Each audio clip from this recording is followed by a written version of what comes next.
Harvest League is here, and what better way to begin the league than with one of my extremely powerful builds, ready to go all the way from the very beginning to the very end. Harvest is a league that saw many different changes to the skill tree, passives, all new archetypes, as well as some heavy nerfs to almost everything out there, but these builds have made it through. Hey guys, welcome back to the channel. I'm BigDucks, and in this video we're going to go over my 5 league starters for Harvest 3.11. We've got a bunch of different variety, builds meant for pretty much any kind of player, whether you like spells, summoning, attacks, or anything in between. So remember, if you want to support the channel, the best way to do that is to like this video so that more people can see it, and also consider subscribing for more content similar to this. But without further ado, let's get into the video.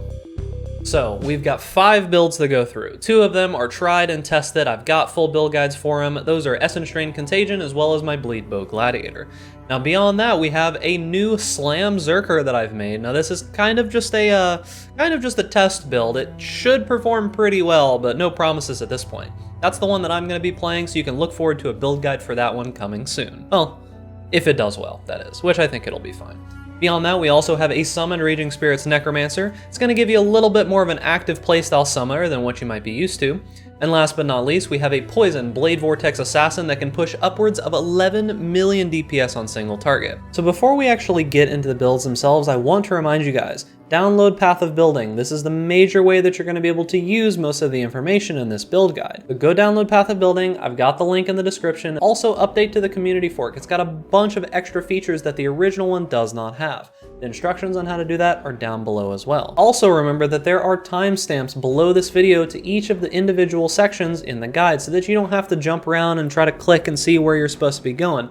So go down and look at the timestamps. Also, YouTube's got this new thing apparently. When you mouse over the video, it actually shows you the little timestamp areas on the video. That's pretty cool. Try that out as well. And without further ado, let's actually talk about the builds themselves. Let's begin with Contagion. Now, Contagion needs absolutely no introduction. This is one of the most powerful league starters that's been around for probably 4 or 5 years now, as just the premier #1 league start build, and pretty much nothing has changed at this point. So if you're looking for something extremely solid, remember that I do have a full build guide that will be linked up in the top right corner right now that gives you everything that you need to know. The Path of Building will be updated for it as well, and pretty much all of the information in that video is still up to date. Not much has changed, however, we did actually get buffed, believe it or not.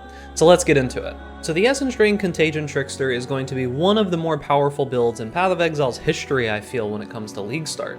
This build has tons of clear, insane defensive layers, some pretty solid single target, as well as costing almost nothing to get through to it. So the only thing in this build that costs almost anything is the bow, and I've actually got a guide on my YouTube channel, which you can probably find linked up at the top right now, about how to craft it. Now, Contagion is a chaos damage over time based ability. Now, when you hear Contagion, those are 2 separate abilities. This is a 1-2 punch that uses Contagion to spread a small damage debuff, and Strain, which is a high damage single target debuff that hitches a ride on Contagion and spreads itself through that.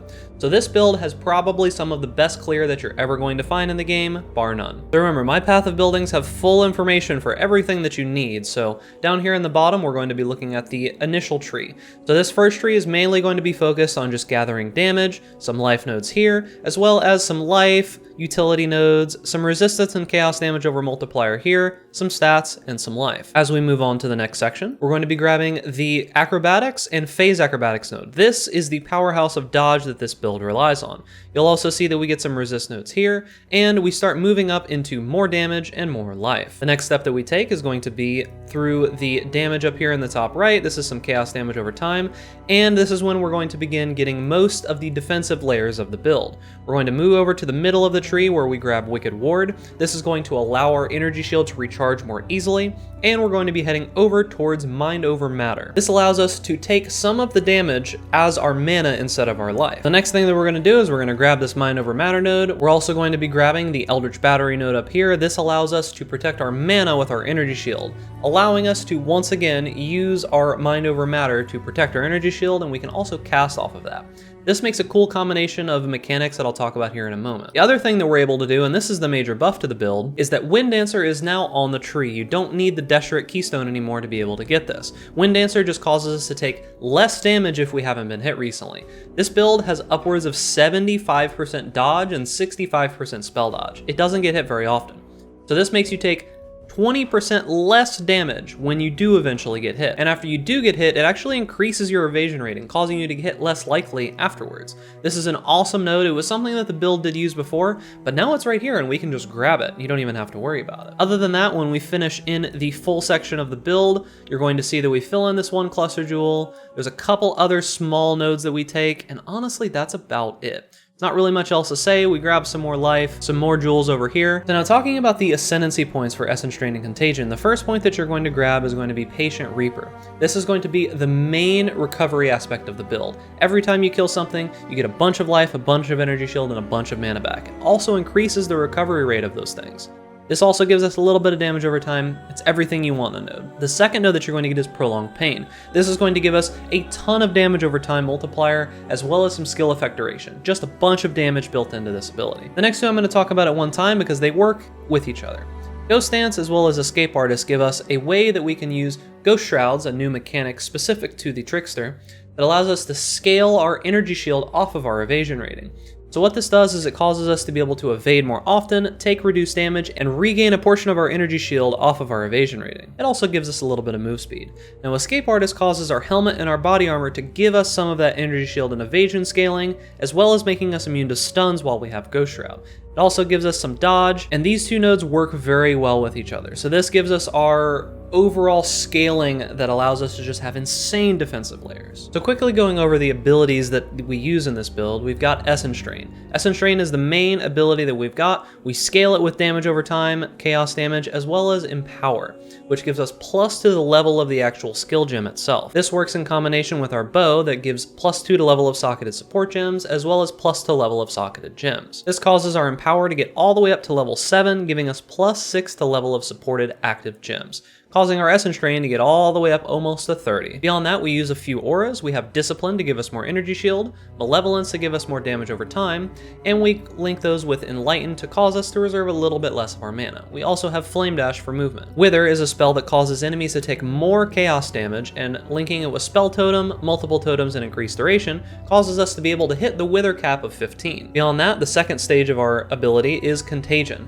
The only thing we're worried about with Contagion is making the AoE larger and being able to cast it faster. Contagion is just a vehicle to spread Essence Drain. That's all that it's for, so that's all that we do. Beyond that, we have Blight. Vol Blight is a very powerful ability, and early in the league you should worry about doing the Vol side zones to make sure that you can grab a Vol Blight. It will help your leveling quite a bit. What Blight does is it channels out a wave of chaos damage that stacks over time and causes them to take more and more and more damage. This is linked with Infused Channeling to give us a little bit of resistances as well as some damage to chaos and damage over time. Having up Infused Channeling will make your other chaos spells do more damage as well. And then we link it with chaos damage and chaos damage over time, as well as controlled destruction, giving us some more spell damage. The last thing that we have here is Aspect of the Spider. This is something that you're going to get in the very late end of the game. You'll craft it on a piece of your armor, and you'll use this to further slow and cause enemies to take more damage much later in the game. So early on, when you're just hitting maps, the item that you should be looking for is Cane of Unraveling. Now, Path of Building is showing some kind of error here because this is like a 20 link or something, so just ignore that for now. I don't know why it's doing that. This gives us some plus 2 to levels of the Chaos Spell Gems, some chaos damage over time, as well as being really cheap early on in the league. You can grab this item and it'll carry you all the way to red maps. We also use Kintsugi. This is a really solid chess piece that a lot of people seem to overlook. Got good life, good resistances, and this mod that says 20% less damage taken if you've not been hit recently, similar to the one from Wind Dancer, is another huge bonus. Beyond that, we're just using life, resist, and all kinds of just defensive items on most of our gear. We're using Witchfire Brew to enable us to curse things with despair, causing them to take more chaos damage, and then just some basic flasks beyond that. We've also got some jewels here, including Spreading Rot, which causes our Blight to increase her hinder duration, as well as applying hinder to enemies. Moving on to our budget items, when we start moving into higher tier maps, we swap over to our budget bow, which is going to allow us to use Empower, and it's also going to make us quite a bit stronger. Along with this, we use Soul Strike, which is going to give us some attack speed, a bunch of energy shield, and faster start of energy shield recharge. Right here is probably one of the most powerful items in the entire build. The Devouring Diadem allows us to reserve more auras. You're going to socket all of your auras into this. It's going to give you some recovery through Feast of Flesh. It's also going to give you a chance for energy shield recharge to start when you use a skill, as well as Eldritch Battery. Now I said before that we'd go over this. Eldritch Battery, which you can see isn't linked here because we have this from the helmet, makes it so that you spend energy shield before mana for skill costs. And when you combine that with Mind Over Matter, it means that not only can we spend it for mana, but it still defends our health as well. Combined with Wicked Ward, that makes it so that when we get that forced recharge start from the helmet, it can't be stopped by damage. It's a crazy combination of abilities, makes this build extremely powerful. And that's really going to be it for Essence Drain Contagion, so let's move on to the next build. The next build we have on our list is my Bleed Bow Gladiator. This is a build that does absolutely monstrous amounts of single target damage, has some pretty solid clear, and is able to clear every single boss in the game with almost no problems. Heavily defensively based, it has tons of damage, doesn't require too much investment, but it does help to have a little bit of crafting knowledge. Beyond that, it's an excellent league starter. You can start as either a bow character or a melee character, so let's get into it. So starting as the Bleed Bow Gladiator, the first thing that you want to do is you want to move down here, grab these life nodes. Art of the Gladiator is great for movement. Master of the Arena is pretty solid, and you're going to be moving over here, grabbing life and defenses, moving up towards Resolute Technique. This causes your abilities not to be able to be evaded and is really, really solid for this build. We don't go crit in any form, so we're not going to need to worry about doing crits. Now you'll see that we have a jewel here. This is called Lion Eye's Fall. If you're leveling as the bow version of this ability, I suggest that you get this early. Now early on in the league, you're really not going to have access to it, so I typically suggest that you start as a melee build, because when we move over to this next section here, you'll see that we grab a bunch of axe nodes and a bunch of sword nodes. Now you can take these nodes and simply just use an axe early on, and then later on when you transition into the bow version, you can grab this jewel and none of these nodes need to be replaced. We also do grab a small amount of life and prepare us for some other nodes later on. The next step that we take here is towards the end game. We're going to start grabbing our actual bleed nodes, some more defensive nodes here. You're also going to see that we grab some more life up here. We'll grab some bleed nodes here, and that's pretty much it for that.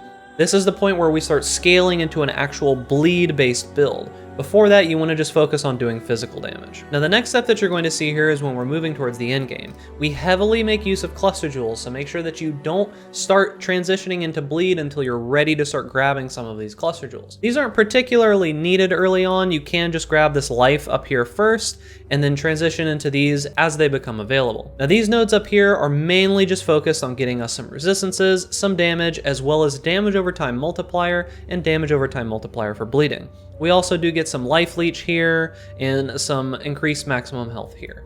That's pretty much it for the build. When we go into the full build though, there is a slight change that is made down here. We grab Glorious Vanity. Now I don't remember the name of the keystone here, but it basically makes it so that half of the elemental damage that you take is converted into chaos damage and gives you 10% higher chaos resistance max. So what you should do with this build is you should be trying to stack as much chaos resistance as you can, getting all the way up to about, we're at, I think, like 90 on this build. You grab chaos resistance on pretty much any piece of gear that you can. You can get a quiver that has more to max chaos resistance, and this is the main way that we scale defenses on this build. Pretty much nothing else to say about the skill tree. We do come down here and grab these nodes once you get really, really high into levels, and that's pretty much it. Now speaking about the Gladiator Ascendancy here, the major focus of the Ascendancy is just giving us our clear and giving us some bleed damage. First off, we're going to be grabbing Arena Challenger. This is going to give us a ton of movement speed, a ton of attack speed, and it's going to allow us to level super quick. The next thing that you should be grabbing is going to be Blood in the Eyes. This is going to give us some chance to bleed. It's also going to make it so that we can blind bleeding enemies, and it's going to cause us to maim targets that are already bleeding. This is just a good overall ability. It's going to give us some defenses. Gratuitous Violence is the thing that gives this build most of its clear. What this does is it gives us more damage with bleeding. It causes bleeding enemies to explode for 10% of their maximum life as physical damage. This is those bleed pops that you've probably heard about before, and it's going to make the build absolutely excellent for clearing. The last node that we'll get is Outmatch and Outlast. This just gives us some chance to gain Frenzy and Endurance charges, as well as some more physical damage and some reduced physical damage taken while we have those. It's kind of hard to choose anything else for this build. The only other node we could grab is Pain Forged, and we can't actually block with a bow, so it doesn't really do much for us, so this is the only thing that we can get. And moving on to some of the skills that we use. If you're leveling, you can level with Vol Rain of Arrows. It's perfectly fine, there's no issues with that. Use the auras that you see here. We're mainly going to be scaling Fizz damage. You can instead level as a melee ability, just grab Blood and Sand and use the standard Blood and Sand like You can use Perforate, you can use Blade Storm, that'll take you all the way into maps, no problem. As soon as you're ready to transition, you can use Split Arrow as well as Puncture. Now I have a full build guide available for this, which you'll see up in the top right corner, but the main idea behind this build is that you're just going to be fishing for large bleed damage. Now most of the abilities in here, that's the only purpose that they've got, is just to do bleed damage. This is our clear. Split Arrow allows us to hit lots of different targets, allows us to use our Ascendancy to clear very well. Puncture causes us to do huge single target damage, and Ensnaring Arrow along with Ballista Totem allows us to increase the amount of bleeding damage that enemies take. Ensnaring Arrows cause enemies to act as if they're already moving, and what that means is that while enemies are moving, they take far larger bleeding damage. Now talking about items a little bit, you can use pretty much any fizz bow that you want. As you start moving into endgame, you should really look to craft a bow that has the 60% chance for bleeding inflicted with this weapon to deal 100% more damage. This is going to cause you to have a huge burst in damage, and it's going to allow you to clear the entire game. Beyond that, we have a bunch of rares. We're just looking for life, resists, and chaos resistance. You can also upgrade to Rislotha's Coil. This causes you to do more maximum damage and less minimum damage. What that means is that as you're fishing for those bleeds, trying to get the highest bleed that you possibly can, sometimes you'll roll really high and do a really large fizz hit, causing you to do more damage. Beyond that, some standard flask. We use Lionized Vision to give us Pierce. This allows us to have an easier way to clear. It also gives us some physical attack damage leached as mana. That gives our mana problems, you know, a boot. And then beyond that, there's not really much else to it. We already talked about Glorious Vanity. Jewels, you should just be looking for the cluster jewels that I said before. You can find all of this in the Path of Building, and remember, I do have a full build guide available for this one. So let's move on. Now this next build is kind of a preliminary test build. This is something that I'm going to be playing as my first build when we actually begin. This is going to be the Ice Crash Berserker. It's going to be a staff variety that focuses on blocking, and there's not really much more to say about it. It uses all of the new mechanics, so if you're looking to play something that has all of the new stuff that's coming in 3.11 Harvest, look no further. Let's get into it. Now I want to make sure that you guys are aware. I have not been able to test this build too well. I'll be playing this over on my stream, so if you're wanting to see this in action, this is going to be the first build that I'm playing as soon as Harvest begins. However, I spent some time, I worked with the community, and we got things going. Now I want you to keep in mind that a lot of the items, a lot of the skills, everything is not really working properly. Some of the skills just aren't even in Path of Building yet. I'll update this as I get time. But you can see here, Fist of War, which is a support that's used for slam skills, is just not in Path of Building yet, so I can't actually include it. Ice Crash also isn't updated. It doesn't have its full physical damage converted to cold. I've put that into the staff for now, but this will be updated as I get more time and after I actually do the full playthrough of it. Let's kind of go over how you're supposed to level the build. So starting off, we're going to be grabbing a bunch of life, some leech here, as well as two-handed damage, some more life, two-handed damage, and more life. You know the drill. You just need to get a lot of life early on. So as we level up a little bit more, you're going to be looking to getting some Warcry nodes. You can get this Warcry node here, which is going to cause our Exerts, which is the new effect that happens every time that you Warcry, to affect one additional attack. We're going to grab some more life here, and then we're also going to grab Natural Authority, which is going to give us some defenses, cause enemies to take a little bit more damage, as well as get some Warcry recovery, some Warcry speed, and a whole bunch of other goodies over here. Beyond that, we're going to be moving up and grabbing Glancing Blows. This is a staff-based build, and this is a block-based build. Glancing Blows is now on the tree, and it causes us to be able to double our chance to block attack damage as well as spell damage. However, we don't get the full benefit of block anymore with this. We only take 50% of damage. We also grab these staff nodes here that will accentuate our block a bit. Moving on to the next section as we're ending the campaign, we're going to be grabbing some damage as well as some life and also some more staff nodes. This is going to give us a bunch of crit multiplier, as well as some chance to gain some power charges. Beyond that, we're going to grab some more life. This is the point where we're going to start getting our rage from our Ascendancy. So we're grabbing these three nodes here, which is going to give us some maximum rage, as well as making us lose rage slower. And after that, we're going to be moving into the end game where we grab a few more jewels. We're going to head up to here, grab some crit through staffs here, grab some crit and staff nodes up here. This also causes us to knock back, as well as gives us a little bit of block and accuracy. And then we also have one with the river. It's going to give us some elemental damage as well as some elemental pen. Beyond that, at the very end of the game, we're going to be using some cluster jewels. The main one that you need to worry about is this Overlord node here. This is going to give us Fortify every time that we hit. Beyond that, we use some Warcry clusters. This is going to give us onslaught, and this is going to cause enemies that we Warcry against to take more attack damage. So our ascendancy is the Berserker. The first point that we're going to get is the new Warbringer. This node is going to give us a bunch of on-demand, just huge amounts of damage. It's going to make Warcries give us a ton of rage early on, and it's also going to make it so that we can spend our rage to do 50% more damage. 50% more damage. That's better than Aspect of Carnage. Aspect of Carnage is 40% more damage, and it causes you to take damage. Exerted attacks deal 50% more damage if a Warcry sacrificed rage recently. But basically, as long as you've got a lot of rage, and as long as you use a Warcry, you're going to be doing 50% more damage with exerted attacks. This node is nuts. I missed the recovery from the previous Warbringer. This node is still nuts. The next node that we're going to be grabbing is going to be Crave the Slaughter. This is going to cause us to gain a little bit more rage. And then after that, we'll grab Rite of Ruin. This is going to give us triple the effects from our rage, as well as making us immune to stuns when we're above a certain amount of rage. And last, we're going to be grabbing Flawless Savagery. This is a crit build. This is going to give us a ton of crit multi, a ton of added damage, and a ton of crit chance. The reason I get this is just because Aspect of Carnage makes you take so much damage. I just don't think it's worth it anymore. With how much damage we take from so many enemies in the game, I really just don't like Aspect of Carnage anymore. So let's talk about skills. So keep in mind, if this is right when the League is releasing, a lot of this stuff is just not going to work. Not going to work at all. There's nothing that I can do about that. So we're going to mainly be using Ice Crash. Now, Ice Crash is going to be linked with some just elemental damage, melee damage, pulverize, concentrated effect might be the best link here, but we're really going to have to figure this out. Hypothermia also might be good, but I think concentrated effect is probably going to be better. This is also going to be linked with Fist of War. It just doesn't exist in Path of Building. For auras, we're going to be using Hatred, Precision, and Herald of Ice. This is a full conversion ice build. We want those Herald pops. We want to be doing more cold damage, gain more of our physical as cold damage, and accuracy is a premium in this build. You need as much of it as you can. You should level up precision as high as you can possibly handle it. Because if you see over here, we're at 93% chance to hit. If you just level this up a bit, it goes up. So if you can level up precision, go for it. Beyond that, we've got our Warcries as well as our movement ability. Now, the new Warcries aren't in Path of Building yet, so I can't put them in here. We're probably going to be using Seismic or Generals. Beyond that, we do have a Cast 1 Damage Taken that's going to give us our Blood Rage as well as Immortal Call. Our Ancestral War Chief is here. That's going to make us do some more damage. And then our movement ability is probably going to be Dash, because most likely Leap Slam is going to use up our exerted attacks. So you most likely don't want to use Leap Slam. I'm going to try it, but I'm really not sure. As for items, Abyssus is really solid. We're a melee-based crit build. Abyssus is on the table.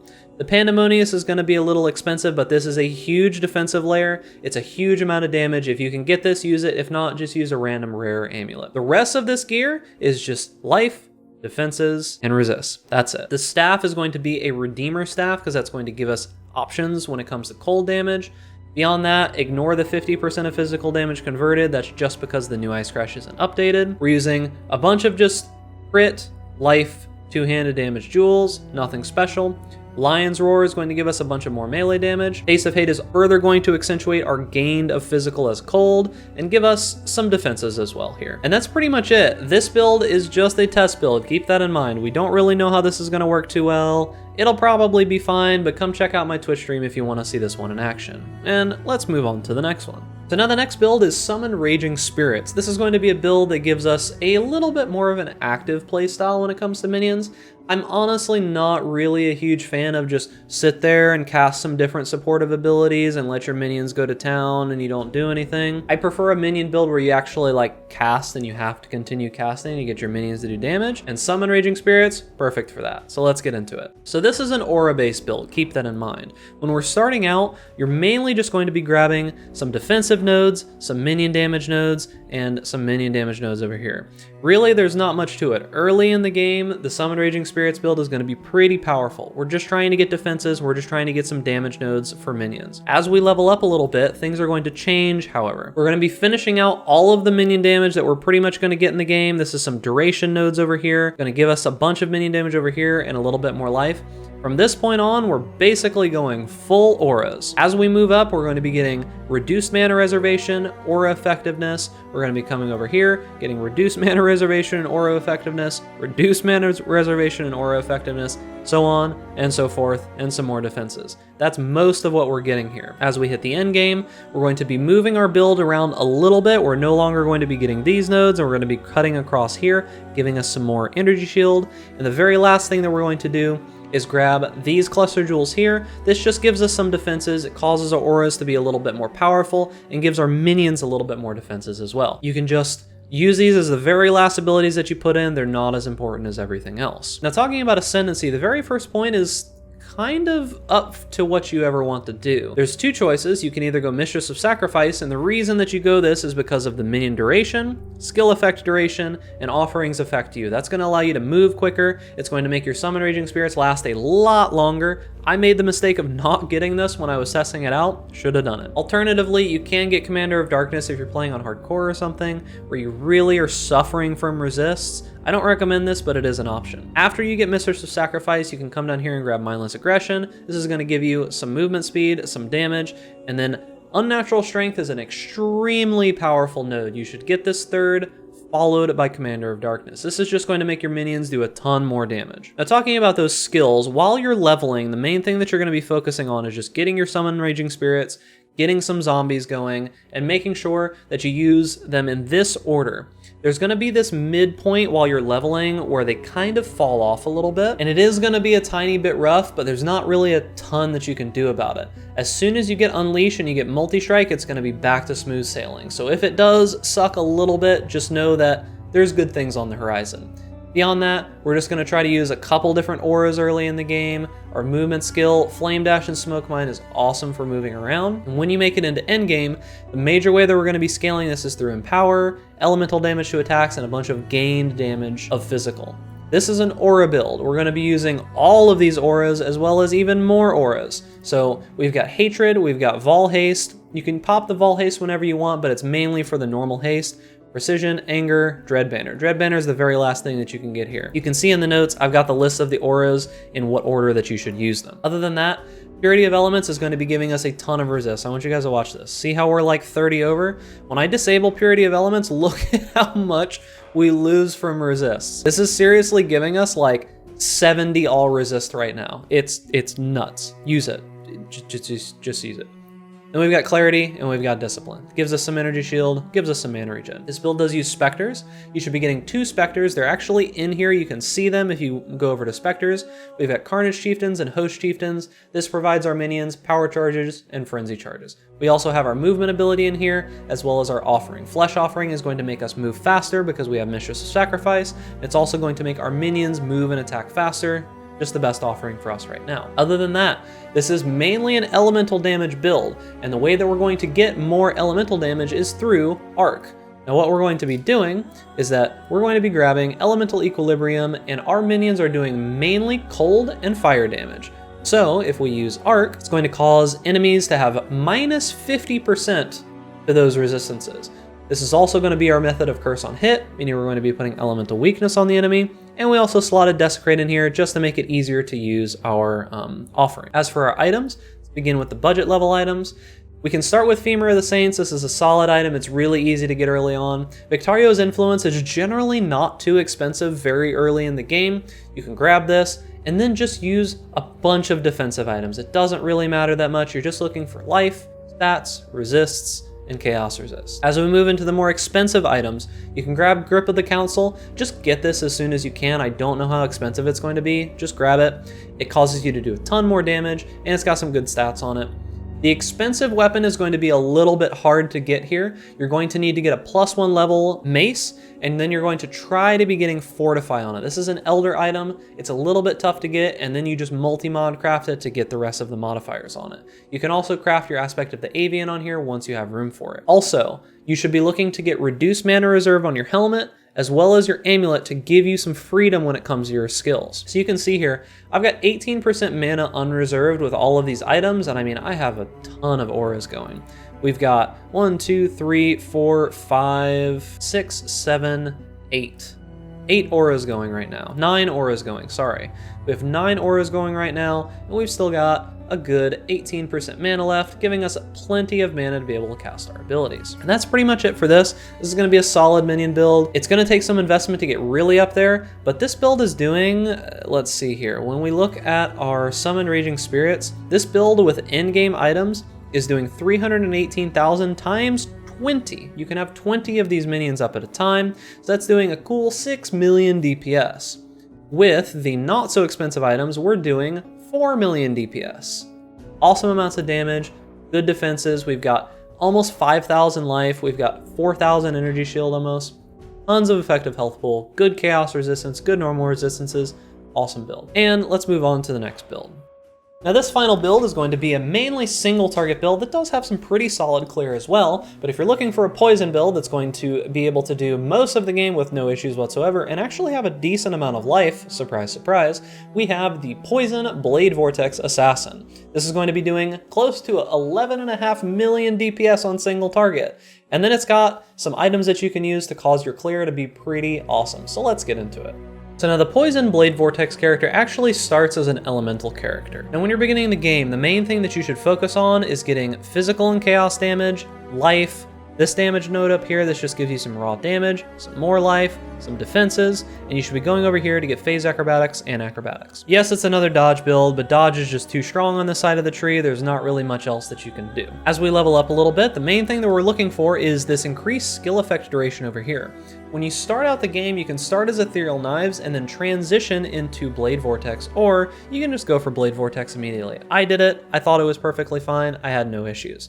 This node is going to make Blade Vortex a lot easier to use. This is going to give you a bunch of early game resists, and then you're going to get some life over here. As we move on towards the end of the campaign, we're going to start scaling crit. We're going to start scaling a little bit more physical damage, more crit, more life. You know the drill. More life, pretty much it. As we get into the very end game, we're going to be transitioning into a poison build. We're not going to be using any of our elemental auras anymore. We're going to be transitioning into mostly chaos damage, poison damage, damage over time, and poison damage here. Now also, the Cluster Jewel is pretty important for this build, specifically because of Overwhelming Malice. This is going to give us a 10% chance to gain Unholy Might, which is gain 30% of Fizz as extra chaos damage for 4 seconds on critical strike. We have a lot of crit chance. We're going to be hitting constantly. This is going to be up all the time no matter what you're doing. So when you transition into the chaos build, let's talk about the skills and how you do that. So early on, you're going to be playing Ethereal Knives. You'll just be using mainly gaining physical as elemental damage. You're going to be doing added fire, physical to lightning, elemental focus. We're not worried about burning. We're not worried about igniting, any of that kind of stuff. And you can also use Blade Vortex. Now, Blade Vortex feels best after you get unleashed, but you can start using it right away. I did. It felt perfectly fine. I had no issues. While we're leveling, however, you've got 2 different ways that you can level this build when it comes to auras. You can either do Herald of Thunder along with Skitterbots, which is going to allow you to shock everything around you, causing your Herald of Thunder to go off, no problem. This is pretty solid, but honestly, I think that the Herald of Ash / Hatred build is probably going to be a little bit better. This is just going to help you scale more of that single target damage. When we transition into the end game, this is when we go poison. This is when we go damage. This is when we actually get our big boy damage. We're mainly going to be scaling chaos damage, poison. We've still got unleash just because it makes this build much easier to play. Damage over time, poison. Damage over time, poison. Now later on in the game, this is going to be a major way that you actually clear. Plague Bearer is amazing. You should not sleep on this ability. Most people think, oh, well, this build doesn't have that great a clear. I don't know what's wrong with it. It's because you're not using Plague Bearer. Plague Bearer is amazing. Link it with Empower. Link it with Increased Area of Effect. You won't be sad about it. Trust me. Our auras. Now this is one thing that is kind of difficult in this build, and you should really only transition into more of the auras much later on when you have better gear. Malevolence is the one that you definitely want to have, and then you can choose between Herald of Agony and Summon Skitterbots. I personally think that you should choose Herald of Agony second. When we get into the gear and we get into the more end game gear, then you'll be able to swap over and you'll see why. For our movement ability, Whirling Blades, Fortify, faster attacks, pretty standard. This is going to give us Fortify. It'll help us on bosses. Wither, just like the previous Chaos build, Wither causes enemies to take more Chaos damage, Poison is chaos damage. Spell totem, multiple totems, we get a ton of damage from this. Our second utility here is just some defenses. This is an Immortal Call as well as a Withering Step on cast when damage taken. Gonna give us a little bit of a buffer from those big physical hits. Now, Despair you can get either through a flask or you can get it a Curse Corruption in your gloves. We'll talk about that in a moment. Aspect of the Spider is the last bit of the expensive portion of the build. You can add this in when you're all the way at the end, you don't have to worry about mana anymore. But let's talk about items. Now, starting with the budget portion of the build, this is going to be the build that you're going to begin the league with. This is what you're going to be working towards. These are the items that you're going to try to get. Obliteration wands are going to make it so that enemies that you kill have a chance to explode, dealing a quarter of their maximum life as chaos damage. With 2 of these, you're going to gain a ton of chaos damage. You're going to have amazing clear, no issues whatsoever. Most of the rest of your items, life, resistances, defenses. I've been saying it this entire video, you know how it goes. The Embalmer is going to give you a bit of damage, some chaos resistance, some poison duration, which is very important. Also, it'll support things with Vile Toxins. You can use this early on as a cheap 5-link if you can get a hold of it, but other than that, not too much to do there. Now, there's 2 flasks that are very important here. Witchfire Brew is going to be our source of the Despair Curse until we can get a Curse on Hit version of the Embalmer gloves. You can see that here in the expensive version. It's got a corruption, curse enemies with level 12 despair on hit. Let's go back to the budget version here. You can use this in the meantime. Orlito's signature is going to give us a ton of chance to poison, a ton of poison damage, duration of poison. It's also going to give us perfect agony during a flask effect. We don't take this early on just because we don't go crit, and by the time that we are going crit, you can just grab the flask. This causes our critical strike multiplier to apply to damage over time, letting us be crit, poison. Beyond that, we do have some cluster jewels. I spoke about them earlier. Really, the only thing that matters here is overwhelming malice. We actually just put normal jewels in here, so don't worry about that too much. Now let's talk about the expensive version of the build. This is where we're going to transition into more of a single target powerhouse that still has some decent clear, but you're mainly going to be focusing on single target. Now, Cold Iron Point is normally not too expensive. However, you're really going to be looking for corrupted ones with damage over time on them. Good luck with that though, because they're expensive as hell. The big change here is going to be the Devouring Diadem. Now what this is going to do is allow us to socket our auras into this helmet, reducing the mana reservation, and also allowing us to reserve 100% of our mana. You can see here, unreserved mana, 0. Now what this means is that we have a little bit of energy shield, 287 here, and that energy shield is going to be the main way that we cast now because this gives us Eldritch Battery. Eldritch Battery causes our energy shield to protect our mana instead of our life. This is going to be our new mana pool. It allows us to use all of our auras, and it's just a solid item in general. Also, every time you use a skill, you've got a 10% chance to start your recharge. It'll make sure that you have no issues with mana sustain. It does give us some recovery through Feast of Flesh as well. Beyond that, we use a Circle of Nostalgia. This is going to be really expensive, but it's a huge amount of damage. I mean, look at that. It's like 1,111,000 DPS just from this ring. So yeah, that's a lot of damage. The rest of this stuff, the amulet is pretty expensive. It's just plus the dexterity skill gem, some chaos damage over time multiplier. The rest of this is just more of the same. We've got the jewels that we talked about before. That's pretty much the only changes when it comes to the expensive version. This is going to be a very solid build. Now, I know I said 11 million, right? And you're seeing these numbers here and you're like, that's not 11 million. It's not 11 million DPS. You're lying to me. Well, let's talk about the ascendancy points because this is where it matters. So when you first level up, what you're going to be looking to do is you're going to be looking to grab Opportunistic. Now, you can go with Ambush and Assassinate while leveling. It is better for leveling, but you're going to have to respec it later. I don't really like respecking these, takes too many points, so we're just grabbing Opportunistic first. This is going to give us movement speed. It's going to make us immune to Reflect through our crits. It's also going to give us more damage while there is at most one rare or unique enemy nearby. That's 25% more damage on bosses. So that's pretty solid. Now, the next thing that you're going to be grabbing is going to be Mistwalker. This gives us Elusive, causes us to move a bit quicker, and the reason we get these two first is because these two nodes up here, these are poison nodes, and early on in the game, as you might remember, we're elemental. After we get those, we're going to be grabbing Noxious Strikes. This is going to allow us to begin becoming a poison build. Gives us a bunch of chance to poison, damage over time multiplier for poison, a bunch of recovery when you kill poison enemies, and just some damage. Toxic Delivery is also going to allow us to be crit poison much, much easier. Gain a bunch of physical damage as extra chaos, critical strike chance per poison affecting the enemy, and critical strike poisons deal 50% more damage. Just a ton of damage in these two nodes. But you're going to be grabbing these two first because you're not going to be poisoned. Very solid build. Now, like I said, 11 million DPS. You see that 25% more damage while there is at most one rare or unique enemy nearby? You go into configuration, number of enemies nearby, 11.6 million DPS with poisons. So that's how you get that number. And that is pretty much going to be it. So those are 5 pretty much completely different builds, all different playstyles that'll be able to take on pretty much the entire game. So choose whichever one you like, and I hope to see you guys out there in Harvest League. Remember, I will be streaming Harvest live upon release. Come hang out with me if you're not able to play the game yourself. Maybe you're traveling, maybe you're at work, maybe you want to just slack off of work a little bit and watch me on the stream while you're doing that. You know, I'm not saying that you should slack off on your work, but if you're going to do it anyways, you might as well come watch your boy. So beyond that, like this video if you want to support me and help more people see this, and also consider subscribing for more content similar to this. And stay safe out there in raid class, and I'll see you guys in Harvest League.